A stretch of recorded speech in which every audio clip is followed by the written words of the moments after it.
Evening, Doug. Evening, Jay. Evening, Jamie. How are you, mate? Are you good? I'm good, thank you. How are you both? Oh, I'm all right, mate. You refs, though, you're coming under heat again. Can't make a decision, you lot. Honestly, it's a joke. Yeah, dumb. Everyone keeps saying, oh, that's why we got VAR to make good decisions. How about the ref make a decision? Hiding behind VAR, you lot now, Derm. What's the matter with yous? Look, we've got to get into it. It's the big talking point of the weekend, the massive one. The Millwall goalkeeper, Liam Roberts. You know, he goes kung fu kick to Mateta. And, well, first and foremost, Michael Oliver, what do you think he's doing? Because he doesn't actually give anything at the time. He gives the yellow card, doesn't he? I think but he lets it play. Carry on. Yeah. I actually think, Jace, he must have followed the ball. That's all I can think. He followed the ball, because if you see that, I mean, there's loads and loads of clues, isn't there? I mean, the first being the goalkeeper, he panics, I think. He just comes charging outside the box. Why he does that, I don't know, because there's no need to. Yeah. What I would say is, once he comes outside the box, the certainty is he's got to get the ball. The ball did him no favours because it wasn't on the ground. Once it's in the air, he's got a massive problem. And when he went with his boot that high, you know, even if he gets the ball, it's still going to be a red card, isn't it? Because it's just so dangerous.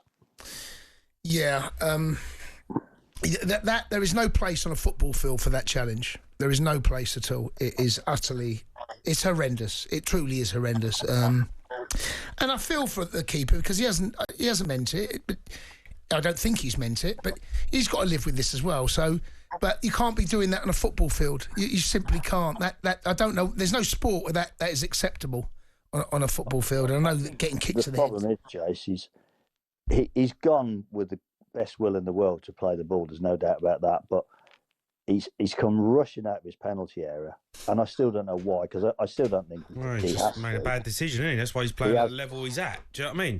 Yeah, he's the number two keeper. And the second bad decision he's made, Jamie, is the ball's in the air. You know, if the ball's on the ground, you can accept somebody going in. Most goalkeepers go with their head. I saw the Edison one with Mane a couple of years back now, where he's left his, and he's gone with his head, and Mane actually boots him in the head. That's right, yeah. You know, and that ended up in a red card. But you leading with your feet at someone else's head like that, when you go in with the studs and you're running at full pelt, it's utterly shocking. It really is. I said on Saturday that I personally think the FA will look and should look at giving an extra game. I personally think it's worthy of an extra game on top of the 3. We'll talk about the Anthony. Do you think that will happen, though, Dom? Well, they've got the power to do that, Jamie. Right, okay. There's always that caveat, if you like. But what do they look at when making that decision? You know, like if they're going to look at that decision, is there, you know, the intent of the tackle, or what do they look at? A number of things, really. The intent, the damage it's done, how dangerous it was. I'm not sure he went with a lot of intent. I think he's gone for January to play the ball, but he's just made 2 really bad decisions for me. The first one is to come rushing out like he did, and the second one, as I say, to go with his boot that high was just a really, really bad. And I'm still convinced, even if he got the ball, he would have still been sent off, because it's just so dangerous. What, just ball and no man? Ball and yeah. You can't go flying through the air like that. No. And thankfully, we don't see many of these incidences. They're pretty much one-off. Derm, what about the Matheus Cunha one? I mean, he got a straight red card. He punched, kicked, headbutted. He done the lot. I mean, he's an absolute stinker here, because he's missing 4 now, I think. Massive games for Wolves. Well, it was just another really, really rash decision, Jamie, wasn't it? Because I think it's Kirkes, is it? He's got hold of his shirt, but it's not the worst foul in the world. No. I know it's niggling, I know it's aggravating, but it wouldn't provoke you to do what he did. And then to make matters worse, Jamie, what he did, he refused to leave the field, didn't he, for a while? And then when he's eventually left the field, he's got to be restrained, by the 4th official and then by one of his own officials. It's just a really, really bad image for the game. I think the problem he's got, Cunha, because he's done it before. Once he goes, he's gone. Yeah, he has that got red mist comes. When the touch plate has been lit, he's a firecracker. You can't, and he just loses it, and he can't. And you know, he'll be disappointed when he looks back and he calms down. You know, we've all lost our rag before, but he'll look back and he'll go, I've made a bad call, I've made a bad decision. But he has got to learn to control that because he's such a good player. Twice in 6 months that incident's happened. When he's lost his head. Twice in 6 months. Well, he's a good player, but managers will look at that. He scored an unbelievable goal. He did score an unbelievable goal. Yeah, but the manager, he's looking for a move. They're thinking, if Liverpool looking at him, right, and look at chase the title. You can't have someone doing that when you're chasing the title. Yeah. You're down to 10 men. We look what Arsenal's happened with Arsenal. How many points they've dropped when they've lost a man. When you're chasing big silverware, you can't have someone in your team. He's a bit of a liability. But that, believe it or not, was not the biggest talking point, Derm. Unbelievably, when you think that someone does that on a field of play, you think, there can't be anything else to talk about in that game. Oh, yes, there is. Yeah. 8 minutes. Now, Derm, you and I spoke about the semi-automated. What is going on here? I know there was a lot to look at, but this is an example of the worst example of VAR. No one can defend this. Your thoughts, please. Well, I think what it has proved is that why the Premier League waited and waited and waited. You know, what I say about the Premier League, they've always wanted to be at the cutting edge. They want to be in first, that's what they want because they see themselves as the biggest league, and I think they are the biggest league in the world. And they've held off and held off and held off. And as it's gone on each time, they've said, well, we're not quite sure about it yet. We're not quite sure about it. And then the FA decided they were going to use it on Saturday. And it was ironic it took so long because a couple of weeks before at Man City, we had a 5.5-minute one, Man City and Real Madrid. Yep. If you remember the Champions League. I do remember it. I spoke to you about it. And you look at that and you think, wow, how has that happened? And everybody going, it's going to be so much slicker, it's so much quicker. Is it the same semi-automated technology, Derm? Is it different to UEFA? Is it the same? It's similar. It's not. What was used in the World Cup then? Because the World Cup was the one, the semi-automated the World Cup. Everyone was singing its praises. Well, I think everybody's singing the praises of this one, Jace. But I think what's happened, for whatever reason, and it's proved it's not just Saturday. It did, as I said, it did happen 2 weeks ago.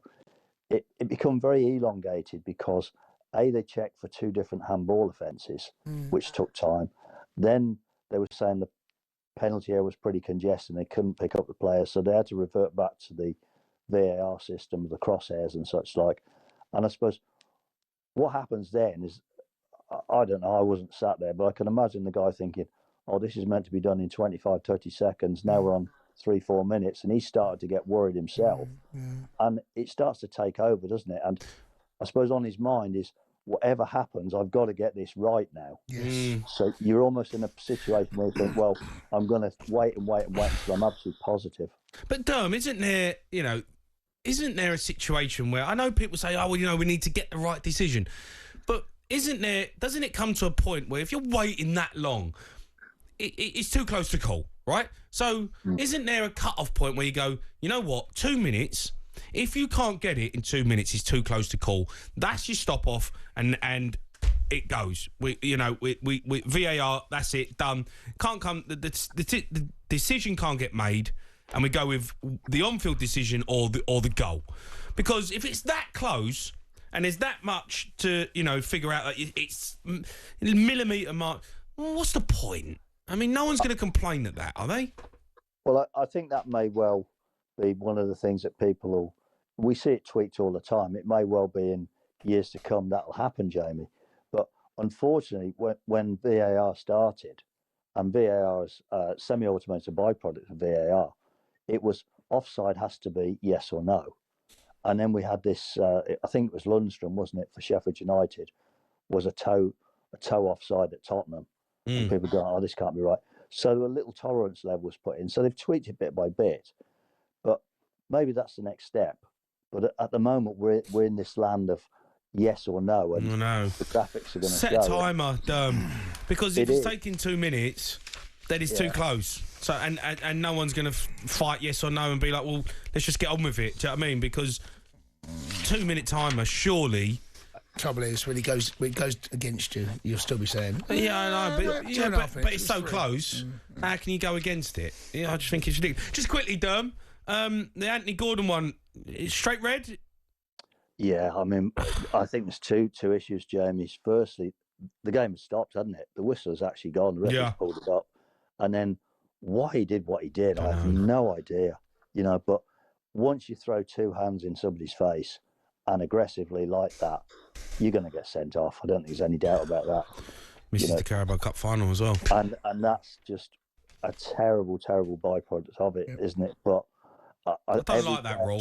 Silly I don't like that rule. I think if you get sent off in the FA Cup, you shouldn't miss the Carabao Cup. Every player realised that before the game, didn't they, Jamie? In fairness. They're out. Yeah, well, next season. It's Doncaster, right? No, I know, but you know, it just feels harsh, doesn't it? Like he's got sent off in a competition, but he's suspended for another competition. Is that right? But red cards are across the board, aren't they? I know, but again, yellow cards. So it's a good idea. Don't get sent off and push someone in the face. Yeah, it's a good idea. Well, that's what I said, Jace. Everybody knew before that game started that if they got sent off in that match, they were going to miss the card. I wonder whether he did know. You know. Oh. I wonder whether someone that I don't know. That's not the reaction of someone that knows they could miss a game.